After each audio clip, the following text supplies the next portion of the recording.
So hi everybody, this is Rinch again. This is gonna be the episode 2. So for the first episode, this is gonna be connected to episode 2. Alright? So this is gonna be about the bank, the drive-thru. So guys, guess what? Naka-work ako sa bank. And I'm really happy, okay? Kasi sa Pinas, it's so difficult to, find work. And then especially if you're going to apply at the bank, it's super difficult. Ang daming requirements, dapat may backer ka pa. Dito wala.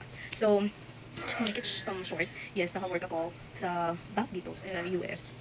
And I'm really, really grateful dahil, hinire nila ako even I don't have experience sa pag-work sa bank. And about the drive-thru again. So, yung drive-thru dito, like if you wanna use it, yung drive-thru dito sa bangko, makikita mo rin kami, like mga teller, makikita mo kami kasi glass window siya.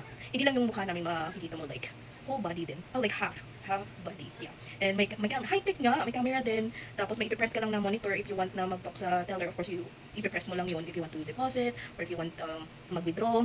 Tapos may ATM naman yan sa side. Kasi yung driver dito, may ATM din. So you have the options to use ATM or gusto mong, kami yung mag-deposit para sa'yo or if you want money.